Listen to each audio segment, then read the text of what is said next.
next to you.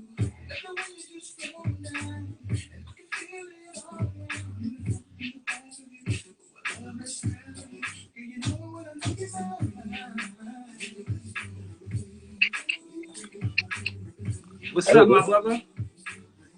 What's up? What's up, Mike? It's been a minute, bro. Yes, sir. Yes, sir. Too long. How are you, brother? How's everything, man? I am well, man. How about yourself? I'm doing good, man. Just trying to maintain and continue to put on for the culture. You know, that's all we got going on, man. That's all we can do. You know, 112 forever, man. I'm so excited, man, to be talking with you guys tonight. Ladies and gentlemen, don't panic. All right? I'm talking to Mike. And then when I'm done talking to Mike, Slim's going to come on. We're going to talk to Slim for a little bit as well, all right? So I am going to be talking to them both tonight. So I know we're about to get that in the comments. Yeah, because where's Slim? Where's Slim? Right. What's going on? Man, me and Slim are not connected at the hip. Jesus Christ, bro. Like, you do know I got my own crib, and he got his own crib, too. You know what I'm saying? You know what I'm saying? We got our own shit when we're in our 40s. Jesus Christ. You know what I mean? Right. Bro, a lot of people don't know that you founded 112. Yes, sir. Yes, sir.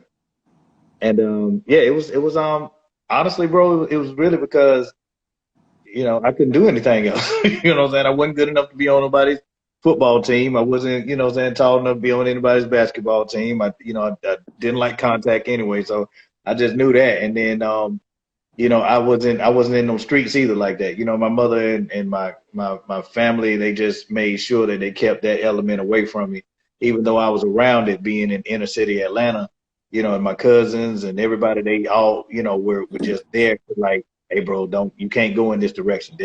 You have something going on right now that, you know, exceeds what we got going on here, man. So just stay away from this world, man. So I felt like the only thing I could do better than anybody else that was around me was sing. And so I wanted to find, you know, other guys with like-minded and that was like-minded as I was and had the same, you know, vocal ability. And that's what, you know, started the whole thing. It wasn't like I had this big, brilliant plan or nothing like that, man. It was just like, bro, I want to get with some guys that can sing, man, and can harmonize like I can, and we'll see what happens after that. Right. How did you guys link up with Bad Boy? Well, Puff came down at, around 90, I want to say around 94, 95. And he, at that time, a lot of people don't know, he had actually shot the video for a Southern Playalistic Cadillac Music, Outkast, right? And he was in Atlanta just buzzing around, and Dallas Austin at the time was like the it guy, you know what I mean? He was the one that was, you know, banging out them hits, you know, left and right or whatever. So, you know, Puff came and hollered at him, you know what I mean? Came to his studio, just learned from him, you know, see what it takes to be an awesome producer and whatnot. And at the time, 112 was, you know, just buzzing around the studio and stuff, man. So, you know, he asked about it. Like, man, who are those dudes? You know, they signed, whatever. And so we started hanging out with Puff, you know, like when he would come down, like he would fly in like every other couple of weeks or whatever. And we would just, you know, like go and sing for him and shit. You know what I mean? So we this one time, as he was going into the club 112, that's like synonymous with Atlanta at the time, he was like, yo, I want y'all to sing right now. You know, because we was like 16, 17, we couldn't go inside the club, you know, so we had to sing right then and there in front of the whole line of people trying to get inside the club 112. So we started singing, and the line went from being wrapped around the corner to being a circle around us as we're singing. So, you know, dude, he knew then that, you know, so he knew that he had something right there, man. So, but the crazy thing was, bro, he still was like on the fence about signing us though. You know what I'm saying? Because at the time, Bad Boy was just like, I don't know if you remember this or not, but Bad Boy used to have this poster where it was his baby. He had a diaper on, and he had on these hard ass, you know, them old school hard white shoes and shit. Yes. And he had his hand up like this, and then the caption underneath said "strictly hip hop music." So we were like, bro, we're gonna sign to this dude, and the only thing he knows is strictly hip hop music. Right. We like, bro, we trying to do R&B. We trying to do R&B, right? You know what I mean? So, but it was between and rest her soul, man. It was between Kim Porter, Faith Evans, and Usher that convinced him to sign 112. Yep. Yep. Change our Faith, lives. Change his life too. Yeah, man. Faith, I know, right? Faith was like, yo, if you don't sign them, like, well, she basically, I'm paraphrasing, but she was like, yo, if you don't sign them niggas, you're crazy. Fucked up. Is what she said. So, you know what I mean? So after that, he was like, yo, I got him. As long as Faith was there to like help guide him and help guide us with the R&B and stuff like that, you know, we were going to be fine, man. So, you know, he took a gamble on us, bro, and the rest is history. I read that you and him bumped heads a lot. Is that true? I was the one, bro. Like throughout it all, man, this is what I know, man. Throughout history, if you're dealing with groups and like if you got alpha males in the room, y'all gonna butt heads at some point. You know what I'm saying? Now, he may be more of an alpha because it was his, you know, it was his studio, his, you know, his label, whatever. But I'm an alpha too. You know what I'm saying? So if eventually this here going, but it was all in creative, you know, it was all in creative criticism and you know, just moving the agenda forward, bro. So there was this one time, and actually, it was one time, bro. We were recording Peaches and Cream, and you gotta understand. Let me give you a little backstory, man. So for that third album, we were bucking on going to Bad Boy. They wanted us to come to New York. We was like, nah, we ain't coming to New York. We're going to Nashville, and we recorded the entire album in Nashville. We was on our independent shit because the mind frame at that point for a lot of people was, the only reason 112 is successful is because of Puffy. You know, it wasn't because we were writing. It wasn't because we were singing. It wasn't because we was producing. It was because of Puff and that umbrella. So all the success was just, you know, it was Puff. It was just Puff and nobody. Bro, it's like we could have took four, as far as the world was concerned, we could have took four dudes from, you know, from four different walks of life, just put them together, and that could have been 112 as far as a lot of people were concerned, right? And so we were tired of hearing that shit. You know what I'm saying? Because we know what we did in order to be successful, this successful R&B group. You know what I mean? Yes, he was instrumental in helping our success move forward, you know, vital even. But he wasn't the entire reason why 112 was successful. We had a hand in that too. So by that third album, bro, we were bucking. We were bucking on everything. They were like, we want y'all to go over here and you know, go over here to this bank over here, man, and they're going to give you $1 million. Nah, we don't want to go to that bank. We want to go to this bank. No, we were just booking on everything, bro. Everything so like, we got it. Now we go. You know what I mean? So they, like I said, they wanted us to come to New York. We was like, nah, we're going to Nashville. And so we recorded it down there. But, you know, all the while we saying to her, like, we bucking on everybody, right? But in our minds and to each other, we was like, bro, this shit better be dope. You know what I'm saying? This better be a master plan, right? This better work, bro. So we gave him It's Over Now. He loved it. We gave him Dance With Me. He loved it. We gave him Missing You. He loved it. We gave him Player. He loved it. You know what I'm saying? So he gave us this whole. Now I'm a little long-winded on this, man, but this is so you know the whole story. Go ahead, give them the history, brother. So what happened was, we had written everything that we possibly can write about at this point when they sent us a CD. I'm gonna tell you how old I am now because they sent us a CD of Peaches and Cream. So we listening to it, like we're going doing shows and whatnot. We had the record for about 2 months.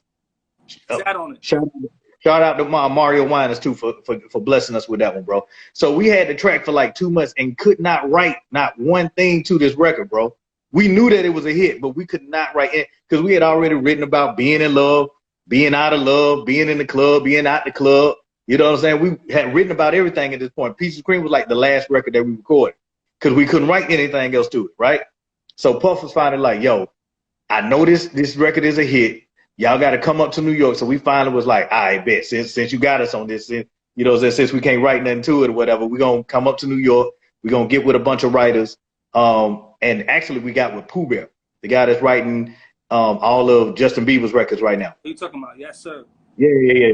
So we got with him, like, and we've known Pooh Bear since like he was like a teenager in you know in the group called Friction and shit, man. Like, you know what I'm saying? So and he's cousins to one of our ex-managers and shit. So that's how the, you know, six degrees of separation. So we get up there, man, and he can't write nothing to the shit either. So we bugging, right? So we were like, hold on, man, here you are, a songwriter. You can't write nothing to this shit. We songwriters, we can't write nothing to this song, bro. And that it was like, beat is fire. Bro, it's like a week. We can't come up with anything, right? So Q orders some food, right? And as he's getting off the phone, he was like, oh, wait. Let me get the peach cobbler too. So when he said peach, we all looked at each other. We were like, peach. We from Georgia peach. And then it just started evolving from peach to peaches and cream and da-da-da-da-da. So that's where the whole concept, it had that man not ordered that food and they had not said, hey, let me order the peach cream, the peach cobbler, we would have never came up with peaches and cream, bro. That's the crazy shit. But to answer your question, so we in that. So now we hear it. Now ideas are flowing and shit, right? Now we can hear it. Peaches and cream. We got giving that little jazzy little, you know what I mean? So, but we knew that either Puff was gonna absolutely love this shit or he was gonna absolutely hate it, right? Either or, it was gonna be no in between. So yeah, exactly. So we were like, all right, bro, hurry up and let's at least put down the hook. So once he hear that, you know, we can know for sure if we got something on our hands or if it's gonna be. Man, I'm talking, we so proud of this shit, man. We hear, you know, peaches and cream. I need it cause you need it, I'm a baby. Get it freaky in my Bentley limousine. We say, yeah, nigga, Bentley limousine and shit. I'm talking, we write now, you know what I'm saying? Puff comes in and hear the shit and he does what he does. He turns it, yo, turn it up. So he turned the shit up. Then he looked at us, he's like, yo, peaches and cream, y'all niggas sure? Peaches and cream? And at that point, bro, I lost it. I was like, see, that's the reason why we didn't want to come to this motherfucker. Man, y'all I went off, bro. I started going off, saying all kind of crazy shit. That's it, nigga, I'm a Sagittarius. Look, I was just going in, bro. I'm hot at this point, bro. That's why we want to come to this shit. So Puff was like, yo, what's wrong with your man? Like, he talking to Slim, like, yo, what's wrong with your man, bro? He was like, man, you know, we were just, you know, we got it, bro. Like, you know, he just frustrated right now because we trying to come up with something. Just let us finish the song first. If you don't like it, you can bring in whomever you want to bring in to write the shit, and we'll just ride with it, man. But just let us finish this vision first, and then, you know what I'm saying, you can, you know, love it or shove it, right? So after I calmed down and shit, I was like, bro, I think I might have doomed the group. It might be over. Like keep in mind, we had already sold 2 million for the first album, 2 million from the second album. Shit. So in my mind, I feel like we secured. That's why I was like, man, I'm going out, bro. So I took that shit to heart, you know, because we're still creating. We're still putting, you know, this shit together, right? So the next morning, around about 8 in the morning, Puff called us. He was like, yo, I need y'all at the office right now. Hung up the phone. So I was like, bro, we going home. It's over. It's a wrap. Grand open, grand close. Exactly, brother. Bro, we are going to fuck home, bro, because, you know, this man just called us, whatever. So we go upstairs, prepared to hear everything. I'm prepared. We prepared for the worst, man. It's like, whatever this man give us, we're going to try to talk him out of it. But at the same time, it's like, bro, like, you know, whatever. So I said, man, hit or miss. Fuck, let's do it. So we go upstairs. The doors open, and all you hear is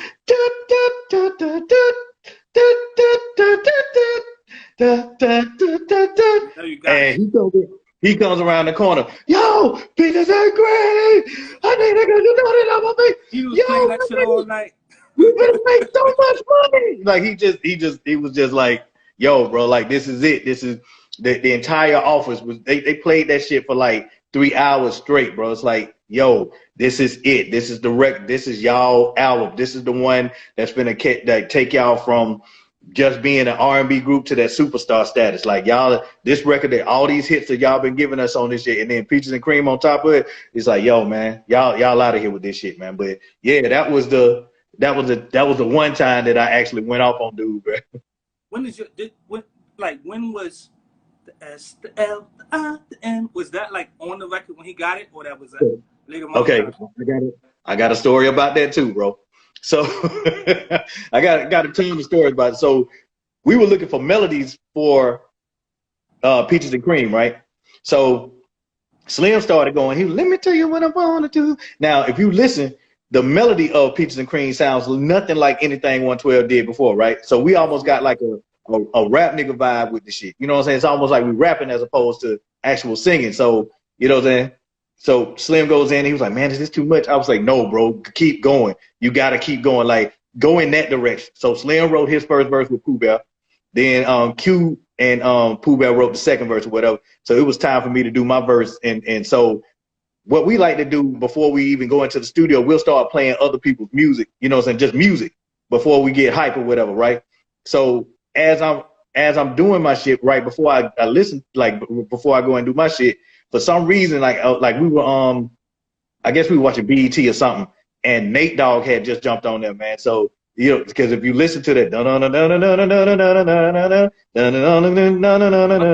like that sounds like some shit Nate Dogg would do, right? I never thought about it. I never clicked those two. That's where that shit came from, bro. Because I was in the room writing my shit, and I was gonna go the R&B route, but then I was listening to, you know, BET, and it was a song where we don't want to get on and do that. Oh, you know what I'm saying? How smooth he was with that shit. I was like, ooh wee. So I just started writing based off of that melody.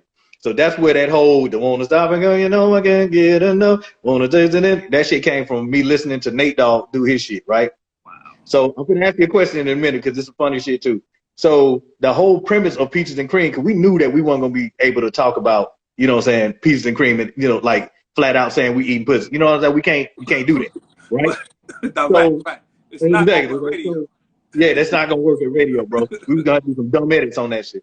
But what it was like, again, we like listening to music prior to, and what we was listening to was D'Angelo, right? His first album.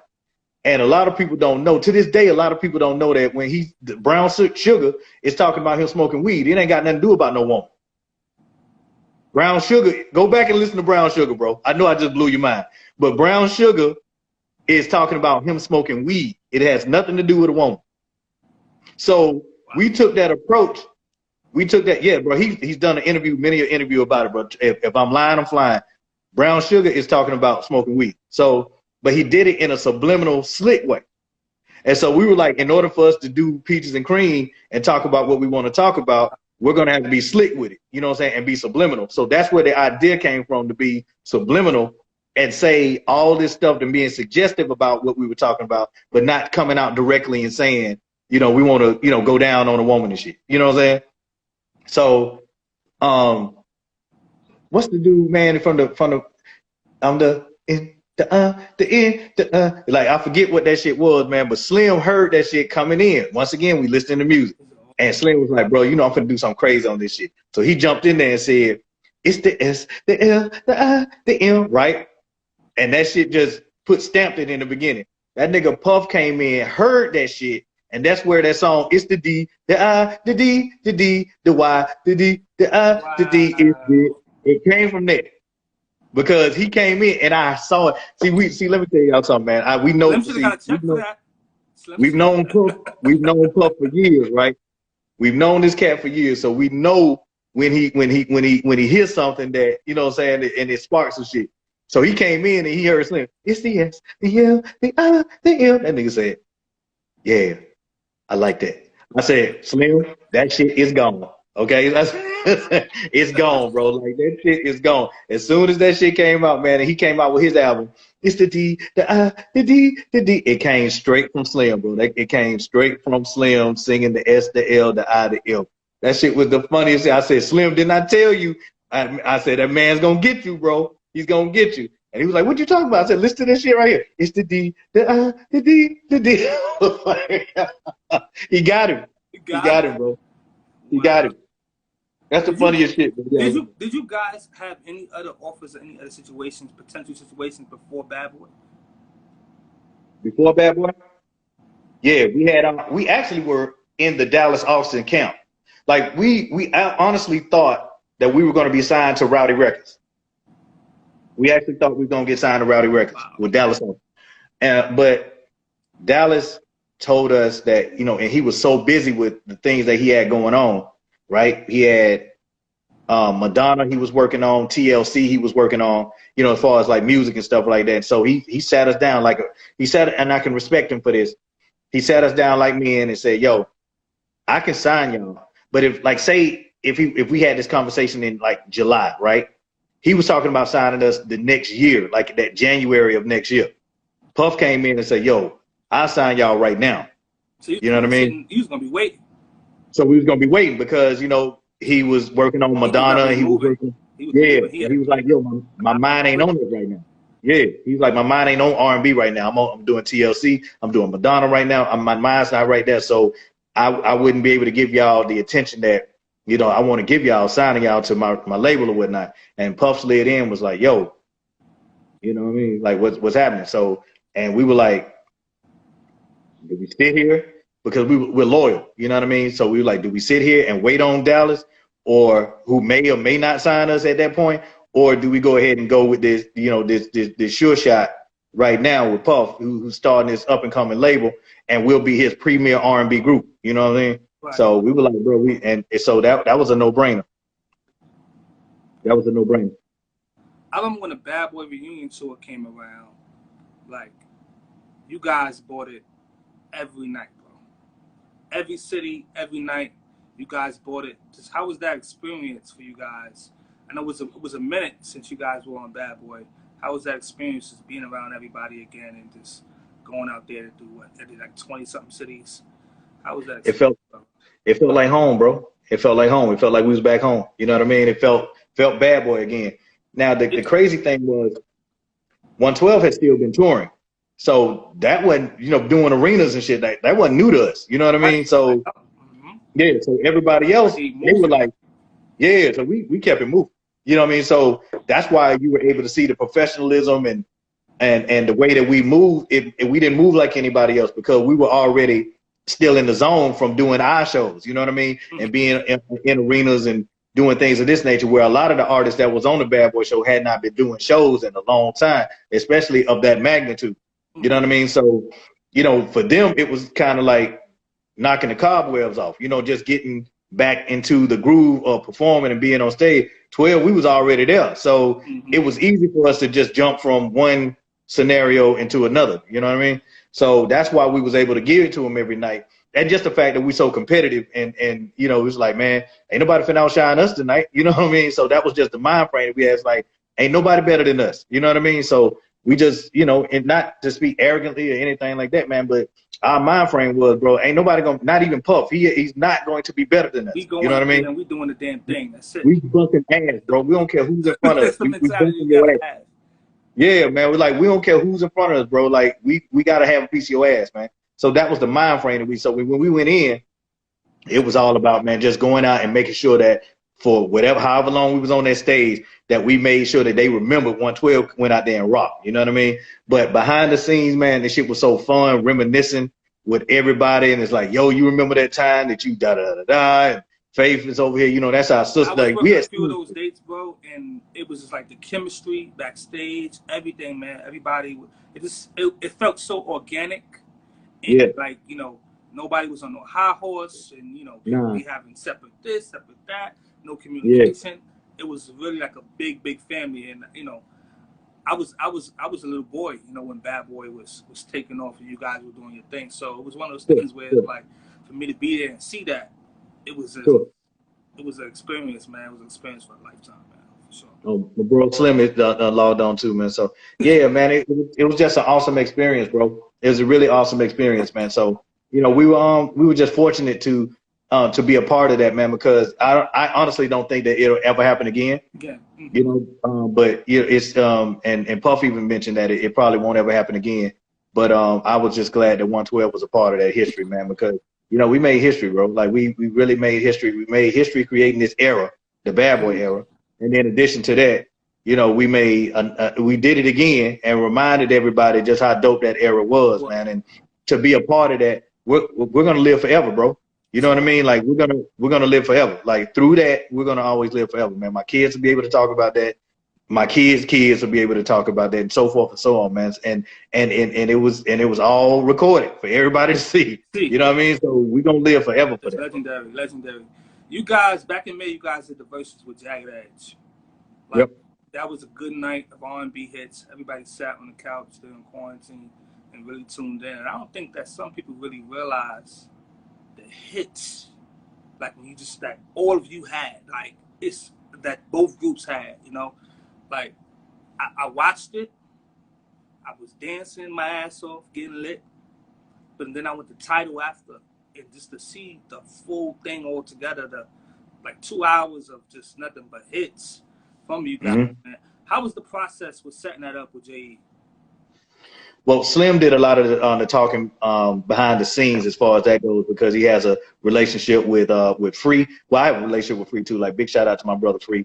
He's at Bad Boy. He was at Bad Boy and he was at So Def. So, you know, we were able to, you know, make that connection or whatever. So Free got on the phone with Jermaine, and the three of them had a conversation about doing it. Swiss actually reached out to both groups. You know what I'm saying? It was like, yo, this will be big. This will be for the culture. We need this right now. This COVID is screwing everything up right now. We need this right now. Y'all are the two premier groups. We don't want nobody else. We don't want Jagged in some other group, but we don't want 112 in some other group. We want Jagged and 112. 112 and Jagged. So you know, we spoke about it, and for us it was a yes off the rip. You know what I mean? So, you know, I honestly don't know what happened, you know, what happened on Jagged's side, if they had to think about it or whatnot. I don't know. But they eventually said yes. And you know, the rest, man, it was dope, bro. It was just, I just wish that the sound quality was a little better. And so I will say to everybody that is going to do verses, when they call you, man, and they give you the equipment, you know what I'm saying? They send you the equipment for you to utilize in order to make sure that, you know, you don't get the feedback or, you know, all the crazy sounds and whatnot. So I would say to everybody that's done, like Monica and Brandy, and you know, they're professionals, so I know they're going to do it. But just make sure that you use the equipment that they send you, because it definitely helps out. Because ultimately, we want everybody to hear our sound and have a good time. You know what I mean? But the verses was absolutely amazing, and it validated what 112 had been feeling about 112 for the longest, which is we felt like in the tier of things, right? This is my tier of things. You got New Edition, Boyz II Men, Jodeci. That second tier after that, you got 112 and Jagged. Yeah, you know what I'm saying? Right there. And so for this generation, we are y'all Boyz II Men. We are y'all Jodeci. You know, so we felt like that. So for Swiss and Tim to reach out and validate that for us, it just really made us feel like, okay, they're recognizing that the accomplishments and the resume, because Jagged Jagged is one hell of a group, bro. 112 is one hell of a group. And just to have one night of us just going back and forth, playing each other's, you know, listening to each other's records, because I'm a fan of Jagged. And like, you know, just listening to those records, man, it was like, man, I wish them boy would have played this, or damn, I wish them boy would have played that. And, you know, because I'm a fan. So it was just an awesome night, bro. It was just one awesome night. I read that you guys won. I read that you guys had some beef back in the day. We did. We beefed. We did. We had some real. See, you a youngin', man. So you didn't hear about that 112 Jagged Edge Beef, bro. So okay, what happened was we like our people reached out to us and told us that Michael Malden, that's Jermaine Dupri's daddy, was on the radio talking about the only group that was actually, and I'm paraphrasing, of course, the only group that was actually doing anything from Atlanta was Jagged Edge. So our people heard that. Now, keep in mind, we were on tour with Janet Jackson at this point. You know what I'm saying? With Peaches and Cream was like one of the biggest records, if not the biggest R&B record in the country at this point. But we wasn't doing anything. All right, cool. So our people heard that. And, you know, like I said, 112 being all fiery and competitive and whatnot. So as soon as we heard that shit, and we got back to Atlanta, we got on the radio and we just started talking shit. We were just like, yo, like, you know, tell them boys to pull up right now, and you know, we'll like, I'll take them out. Yeah, I was like, I'll take them out myself. You know what I'm saying? Like that type of shit. Like singing wise though. Like one of those. You can get this R&B smoke. Like yeah, you know what I'm saying? It wasn't fisticuffs or nothing like that, man. But it was, you know, we you know, it was definitely, you know, competitive. And they believed in what they believed. They felt like they was the group. And so we tried to. The plan was ultimately, and this was me too. The plan ultimately was to do what we're doing now, which is go on tour with them guys and do like and do like the experience. Now, if I told you that I'm guaranteed you wouldn't believe me, but I tried this plan that we're doing now. I tried to do that 20 years ago, but back then we was young. We weren't trying to hear that shit. You know what I mean? So you the one with the secret plan, hey man, listen, with the madness to bring out the greatness. I knew that. I know. For what I understand about music and entertainment, you know, as much of this society, how crazy the society is, controversy sells, right? So if we were to align ourselves with a group or be rivals to that group, then that's going to be more of a sale than just coming out and having a great night of R&B. If y'all feel like, if y'all feel like we actually got some beef with each other, you know what I'm saying, then y'all gonna want to come see me. Like, man, we don't know, them niggas might start fighting. You know what I'm saying? Like, we're just that society. You know, as a society, that's just how we're programmed to be entertained. Like, we want to see some competition. The bullshit. Yeah, be attracted to the bullshit. we are. You know, unfortunately, we are attracted to the bullshit. So, you know, the plan was to get them boys on board so we can go on tour with each other and tour for the next 20 years off of this concept. Where they didn't want to do it. And so because they didn't want to do it, they shut down, you know, as far as talking to us and communicating with us and stuff, man. Like, if they saw us, they were like, man, what up? But it wasn't the same. You know what I mean? So finally, a promoter got us to go to like no, it was not Bimini. It was Barbados. And we did a performance out. We had a show out there. So I guess Kyle, and I have to give Kyle all the credit for this, man. So Kyle called my room. I don't know how in the hell he got my room number, but he called my room number. He was like, yo, I need you to come down to the pool right now. So I was like, oh, these niggas trying to drown me. So, right? I said, but little do this nigga know, I know how to swim. I was like, but you ain't, but you know, all right, let's fuck it. I'm gonna do it. So I ain't tell nobody nothing. I just said, you know, hey, I hit, I don't know who I hit. I was like, yo, I'll be back. I'm going down to the pool. I ain't tell him nothing. I went down to the pool. It was him, his homeboy Pele, my homeboy Pele too. Pele and like another dude. So at this point, they see me, I see them. I said, man, I can't turn around now. I got to go over there and see what's happening. You know what I'm saying? So I walked over there where they was. They all had the feet in the water. I said, all right, so everybody calm right now. It ain't no gangster shit. They cooling. Right. So I sat down next to Kyle. And he was like, you thirsty, man? You good? You thirsty? I was like, yeah, man, I can drink some. You know, let's do it. You know, like, so he's like, man, get this man a mojito. I said, a mojito? I said, no, we ain't fighting. It ain't gonna be no fight today. It's a mojito, for Christ's sake. Like, we ain't fighting over no mojito. Now, if he had said hen or something like that. And look where you at that. So you exactly. Barbados. We in Barbados. Niggas got their feet in the water. Like, we kicking, you know what I'm saying? It's like, order mojitos. I said, man, there ain't finna be no fighting and shit. So I sat down, I was drinking and shit. He was like, man, so how was the flight, bro? I said, man, it was cool, man. Like, y'all good, bro? He was like, yeah, man, y'all good. So Kyle looked at me and say, you know y'all niggas started that shit, right? And I was like, you right, bro. We did start that shit, man. And I apologized to him. I said, look, bro, I'm sorry. You know what I'm saying? And if I need to talk to the twins and I need to talk to Wingo and let them know I'm a man, I'm a grown man, and you know, and I like, let's go get this money right now. It ain't about, you know, who is better and all this other stuff, man, because people are going to love who they're going to love.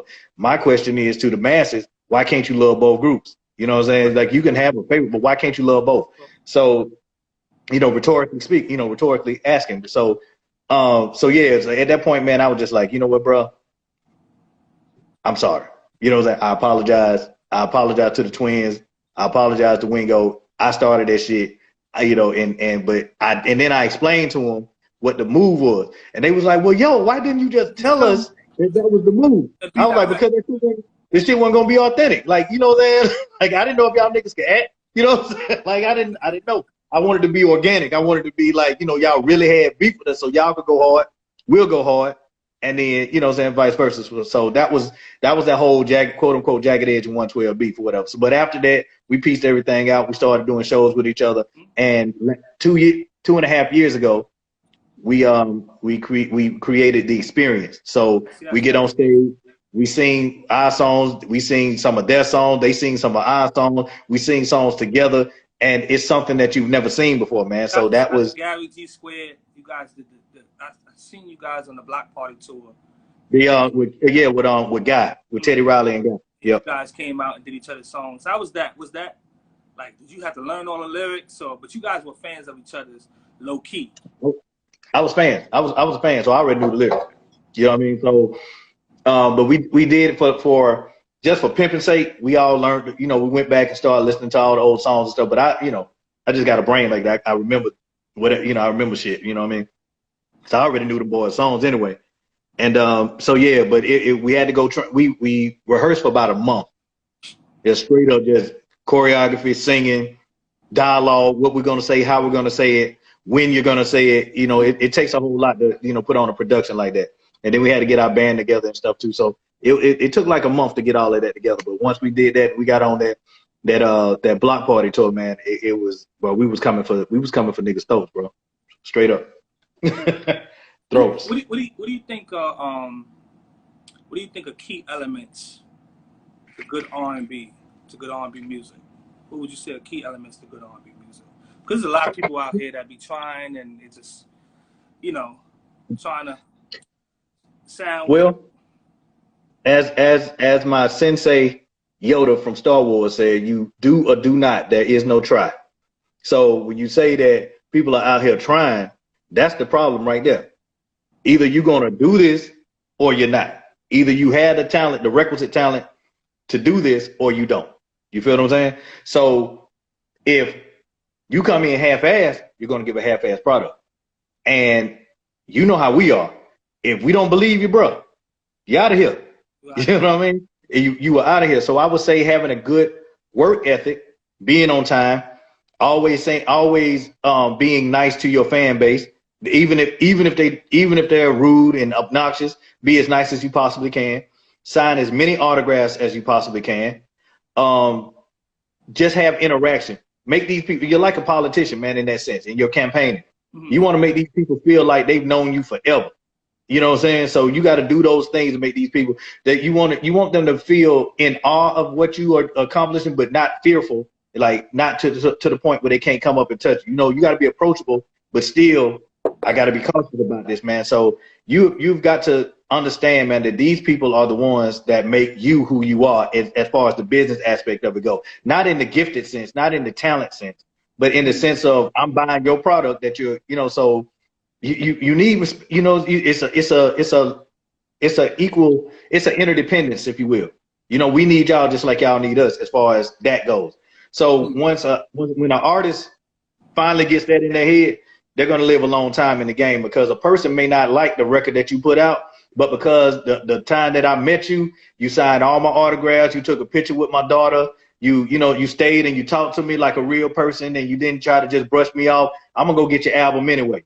Mm-hmm. That goes a long way, bro. The personality, people, support you because they like you. It goes a long way, bro. We've sold a lot of records because we're dope. But we sold a lot more records, man, because people actually fought with us and was like, you know what? I like them dudes, man. You know what I mean? Aside from the fact that, I may not have liked that record as much as Peaches and Cream, but because this dude stood by me for 5 minutes and just spoke to me, or I gave him the phone so he could speak to my mama, who's a big fan of his. And I sat there and I spoke to her. Hey, mama, what's going on? What y'all cooking over there? Shit, we're going to be over there in a minute. You know what I'm saying? Just give her that, just giving that kind of energy, bro. And because it's me, and it's genuine, you know what I'm saying? Like, that's just who I am. I'm not giving you the fake and the fluff. Like, that's really who I am. That's the type of person that I am. And that goes a long way to people, and that comes from your roots and how you were raised as well. Sure. But on the other side of that, as far as talent goes, R&B can have a resurgence if they have subject matter, and they actually make people believe what they're thinking about. You feel what I'm saying? Like, if I could make you believe, I'm like A, B, C, D, E, F, G, H, I, J, K, L, M, N, O, P, Q, R, S, T, U, V. Nigga, I'm singing ABCs, nigga. But you know what I'm saying? It's like, you make a motherfucker believe that shit. It's like, damn, that nigga saying the ABCs and shit and just killed. Hell out of the ABCs. you gotta make them believe, bro. Cause you gotta believe it. You feel what I'm saying? Like I ain't nowhere where I can make you believe it. If I don't believe it, I'm the shit. I don't believe what I'm saying. Yeah. So that's the whole mindset behind it, man. It's a lot of cats out here that just, you know, just singing for the sake of singing, and then you got singers. You know what I'm saying? So you got people that can sing, and then you got singers. Like, hey man, listen, somebody give me a show right now, bro. I'm out the door and I'm going right now. Right. Mask on and everything. I'm going right now. It's gonna be muffled, but it's right now because I believe in this shit, man. Like there is nothing else I'd rather do in life, man. Raise my kids and be Mike from 112. That's it. Right. I recently heard you say something like the direction that you guys are going is like trap and beat, something like that, right? Can you elaborate a little more on that? Absolutely, I can. I'm glad you asked that. I'm glad you asked that, man. Like 112 has been instrumental in a lot of the sound that you hear today, and I'm gonna explain it, you know, thoroughly, whatever. Now, like I said, I know you a youngin', man, so you know you may not know this or whatever, but prior to 112, nobody was singing over hip hop beats like we do. I know that. That's a fact. Yeah. So when we say that 112 was instrumental in creating this hip hop and R&B sound, you know, at first, you know, folks give you the screw face. And then I'm like, go back and, you know, answer me this then. Give me a group that was doing that before 112. Give me a group that was, or give me an artist that was successfully singing and putting that over a hip hop beat. I'll wait. And then when they sit there, bro, they like, you know what? You got me on that. You goddamn right I got you on that because nobody was doing that before 112. Well, so we created this sound. Oh, that's 2 trillion. What's out the code? That's my cousin right there. So yeah, man, nobody created that sound, man. Nobody but 112 created that sound. And you know, of course, we're not going out here, man. Like, look at us. We're the one that invented this hip hop and R&B sound. But we were very instrumental, and it's time that people started realizing and acknowledging that 112 played a major part. Yeah, bro. Give us the flowers while we're here, bro. You know what I mean? Because we don't need them 30, 40 years, you know what I'm saying? But now when we fucking can't remember shit, and it's like, you know what I mean? Like, we did what? We did what now? The who? I was a who? You know what I'm saying? Like, no, you know, hey, we don't care nothing, but give us that stuff now, bro. You know what I'm saying? Right. DJ Nick Lake said Mary J. Blige. Bro, I said a group. I didn't say I didn't say an artist. I did kind of into it, but the point what I was making was give me an R&B group that was singing over that. Mary J. Blige, I'll give it to you on that. Mary, you know, she did play a major role into that, so I'll give you that, even though I was specific about the group. But anyway, yeah, man, so that created that sound, right? Mm-hmm.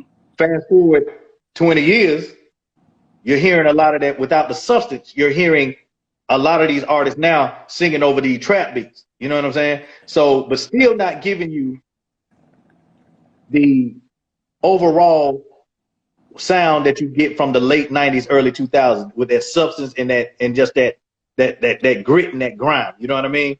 Mm-hmm. So that's where the trap and B.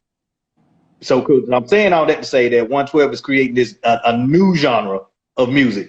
We help create that hip hop and R&B. Can't take all the credit for it. I'll give Mary J. Blige there. I appreciate that. DJ, I forget what the DJ was. I appreciate DJ Nick Lake. There he is, Nick Lake. Hey, bro. So I appreciate you for dropping that, Jewel.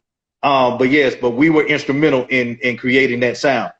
112 now is creating this trap and beat sound because we know that these new artists that they're hitting at it, they're trying, like Slim always tell me, like they're getting real close to it, but they just. And that's no disrespect to nobody, but I don't feel like they hit it on the nail. Bro, it's no disrespect. It's no disrespect to nobody, bro, because it's a lot of cats out here that are doing their thing as far as music goes, but it's still not that old R&B. Because if that's the case, then 112 be out of a job right now. Like people are going to see these 90 shows because of the substance, because we singing our asses off, because we're dancing and performing and, you know, giving y'all that whole, you know, that in its totality of what it means to be artists or whatever. So the trap and B vibe is we're taking the trap beats from the day, them hard hitting trap beats, and you getting the R&B side of it from the late 90s, early 2000s, the world that we came from. And it's an amalgamation. We're just merging the two worlds. And we created that with this new EP, man. So you know, I feel real good about this sound. I will say this though, man, and this is a little disappointing news for everybody. And I hate. Listen, I hate to hear it too. I hate to hear it too. But due to the fact of all this civil unrest that's going on and all this police brutality, and we're watching our brothers and sisters from the athletic side of it and the entertainment side of it taking the stands and boycotting a lot of this stuff. Slim and I felt like the best move for us to do in a show of solidarity is to push back the album another week. So the album now is going to be September 4th. It's a march in DC that's going on this weekend, and we didn't want to. We didn't. You're going out. You're going out there. I know some people that's going out there. I'm not gonna be able to make it. Right. Yeah. So we didn't want to disrespect that, bro, and we didn't want to take away from that because what's going on right now means something to us. You know what I'm saying? At this point in the game, bro, you got to pick a side. Absolutely. You got to pick a side, and you got to stick with that side, bro. And since we've been, promoting for us, and we've been promoting, for us the record that speaks about, Black Lives Matter and how we, in order for us to evolve as a people, we got to move forward together, and it's got to be for us. Like, we felt like the best move for us to do was to push this album back just a week, but to also because of what else is everything that's going on right now. And like I said, I'm watching LeBron James and I'm watching the Milwaukee Bucks, because of Jacob Blake and him getting shot 7 times like a dog. You know what? No, not even a dog, because these white folks, they'll care for a dog way faster than they will us. Absolutely. You see what I'm saying? Absolutely. So it's not even a dog, bro. Praise up they to shot Jacob Blake family, Breonna Taylor family, everybody. Everybody. Breonna Taylor. Justice for Breonna Taylor, bro. Like, what in the hell? Why is it taking so long, man? And these are the situations that are making mainstream news that we hear about. You know what I'm saying? Like, it's so many other cases and so many other situations that I hear from partners of mine, other things going on in other places. So it's happening more and more than we even know, Man, listen, the only reason why it's getting the publicity that it's getting because it's being filmed now, bro. But it's been going on since black folks have been over here, man, the abuse. You know what I mean? So Slim and I just felt like now is not the time for us to be trying to sell a record. You know what I'm saying? Right now it's the time to show a show of solidarity and show that everybody that we're not insensitive to what's going on, and that we feel just as, man, Breonna Taylor could have been my sister, man. Absolutely. She could have been my sister. This man was in a truck. Jacob Blake was in a truck with his 3 kids, bro. Any one of them bullets could have hit his kids, man. Right. You know what I mean? And it breaks my heart, man, because here we are, 2020. We're supposed to be this we're supposed to be this pre-dystopian world where it's no, utopian world rather. This pre-utopian world where there's no racism and y'all we gave y'all Obama, you know what I mean, and all that other bullshit. You know what I mean? And it's like it's time out for all that, man. It's time out for us to to ask for handouts and stuff, man. When things like equal rights, women being paid the same as a man of her male counterpart, it's like, why are we still fighting for that? Right. Why are women still fighting for that? Why are black women being devalued, man? Why are they still devalued as much as they are, man? When everybody and their mama know that black women been holding us down since the beginning of this shit, man.